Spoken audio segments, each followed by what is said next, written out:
But just then I pick one of your books and I read stories like Greg Heffley staring into girls' locker room. And I know a part of it is inspired from your real life experiences, not that one for sure.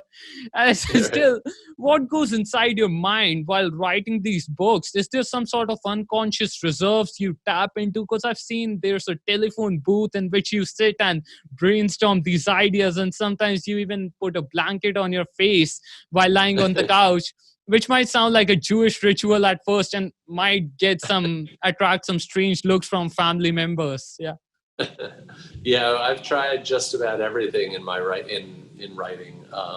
I used to, let's see, yeah, I used to sit on kind of a video game rocker chair and just almost like, it was like a rocker. That's how I first started writing. Then I would get to lying on the couch and putting a blanket on my head. I did that for years. That turned into long walks, like really long walks, sometimes 4 hours.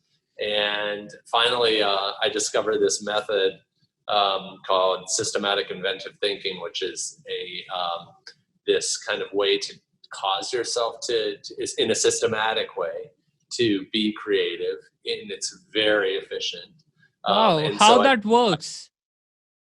all right, well, I'll tell you. If you take this pair of glasses, right, and you list the components, there's two components, lenses, frames, right?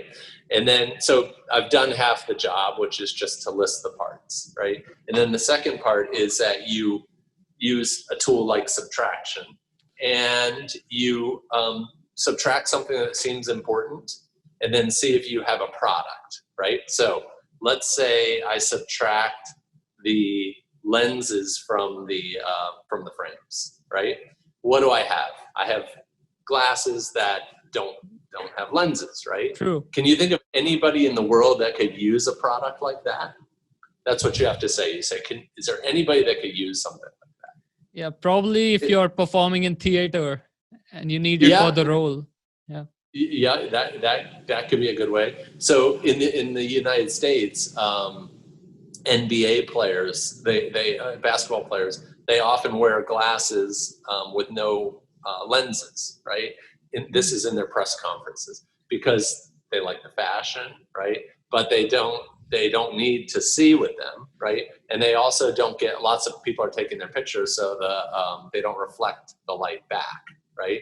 So there's a product. Or if I thickened the frames, for example, I might have racquetball goggles, right? Because really thick frames will keep you from getting hit in the eye. Right. And if you flip that and say, okay, let's take just the lenses, let's subtract the frame, let's take just the lenses, right?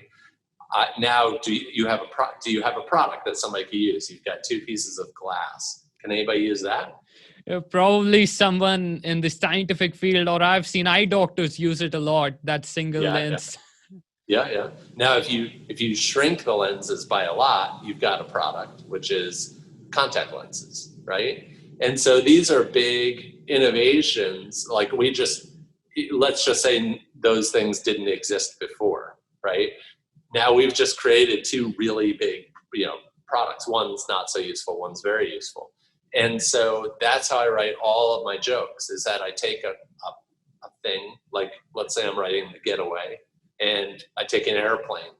I'll spend an hour listing all the parts of the airplane, the wings, the pilot, the steering wheel, the bathrooms, the seats, everything. Just list everything, right? And then I'll go through, and with each thing, I'll subtract, I'll divide, I'll multiply, and then I'll see what kind of humor comes from it. So the product here isn't something somebody would buy.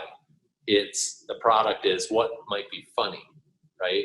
So for example, if I say, let's take away the seat, okay, I could physically remove the seat, Greg's seat. He could go onto the plane, there's no seat there.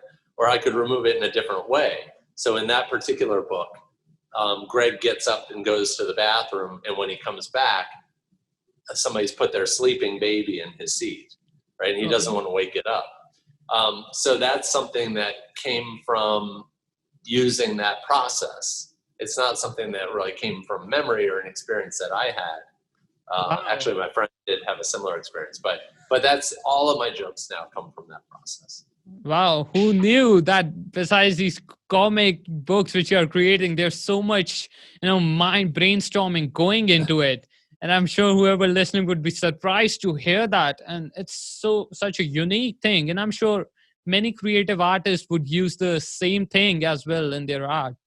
And Yeah. I mean, if you think of it, most human problems are solved by, these kinds of techniques or templates. So in COVID-19, we've seen all sorts of solutions have come about from this restriction that we're under. We've had to adapt, and almost everything that we've done to adapt can be categorized into one of these tool sets.